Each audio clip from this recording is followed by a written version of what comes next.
दिनपुर गांव में सोहन नाम का हलवाई रहता था। वह खूब बढ़िया और स्वादिष्ट मिठाइयां बनाने के लिए जाना जाता था। इसी वजह से उसकी दुकान पूरे गांव में मशहूर थी। पूरा गांव उसी की दुकान से मिठाई खरीदता था। वह और उसकी पत्नी मिलकर शुद्ध देसी घी में मिठाई बनाते थे। इससे मिठाइयां काफी अच्छी और स्वादिष्ट बनती थीं। हर रोज शाम होते होते उसकी सारी मिठाइयां बिक जाती थीं और वह अच्छा मुनाफा भी कमा लेता था। मिठाइयों से जैसे ही आमदनी बढ़ने लगी, सोहन के मन में और पैसा कमाने का लालच आने लग गया। अपने इसी लालच के चलते उसे एक तरकीब सूझी। वह शहर गया और वहां से एक दो चुंबक के टुकड़े लेकर आ गया। उस टुकड़े को उसने अपने तराजू के नीचे लगा दिया।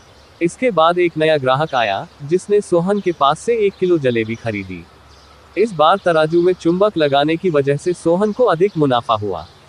उसने अपनी इस तरकीब के बारे में अपनी पत्नी को भी बताया, लेकिन उसकी पत्नी को सोहन की यह चालाकी अच्छी नहीं लगी।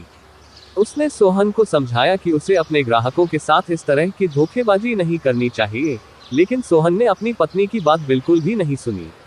वो हर रोज तराजू के नीचे चुंबक लगाकर अपने ग्राहकों को धोखा देने लगा।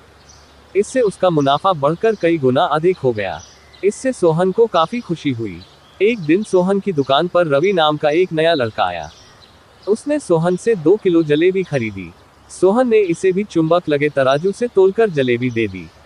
रवि ने जैसे ही जलेबी उठाई, उसे लगा कि जलेबी का वजन 2 किलो से कम है। उसने अपना शक दूर करने के लिए सोहन से दोबारा से जलेबी को तोलने के लिए कहा। रवि की बात सुनकर सोहन चिढ़ गया। उसने कहा, मेरे पास इतना फालतू समय नहीं है कि मैं बार बार तुम्हारी जलेबी ही तोलता रहूं। इतना कहकर उसने रवि को वहां से जाने के लिए कह दिया। सोहन मिठाई वाले की बात सुनने के बाद रवि जलेबी लेकर वहां से चला गया।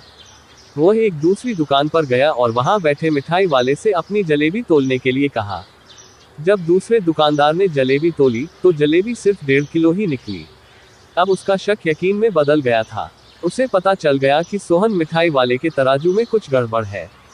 अब उसने तराजू की गड़बड़ को सबके सामने लाने के लिए खुद एक तराजू खरीद लिया और उसे ले जाकर सोहन मिठाई वाले के दुकान के पास ही रख दिया।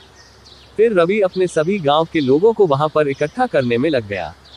जैसे ही लोगों की थोड़ी भीड़ बढ़ने लगी, तो उसने गांव के लोगों को कहा कि आज मैं आप सभी लोगों को एक जादू दिखाऊंगा।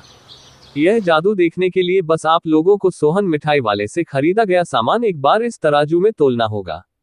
तब आप लोग देखेंगे कि कैसे सोहन मिठाई वाले के तराजू में तोली गई मिठाइयां इस दूसरे तराजू में अपने आप ही कम हो जाती हैं। कुछ देर बाद एक दो लोग मिठाई लेकर रवि के पास पहुंचे, तो उसने ऐसा करके भी दिखाया। इसके बाद सोहन के दुकान से जिसने भी मिठाई खरीदी थी, सभी ने रवि के तराजू में तोलकर देखा, तो सबकी मिठाइयां 250 ग्राम से लेकर आधा किलो तक कम निकली। यह सब देखकर लोगों को काफी हैरानी हुई। अपनी दुकान के पास ही यह सब होता देख सोहन मिठाई वाला रवि से झगड़ा करने लगा।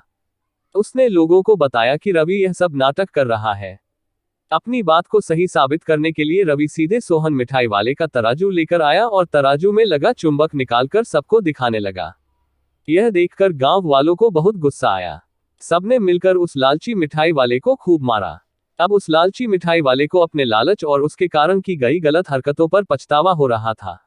उसने अपने गांव के सभी लोगों से माफी मांगी और वादा भी किया कि भविष्य में वे ऐसी कोई भी जालसाजी नहीं करेगा। सोहन की इस धोखेबाजी से पूरा गांव नाराज था, इसलिए लोगों ने उसकी दुकान में जाना काफी कम कर दिया।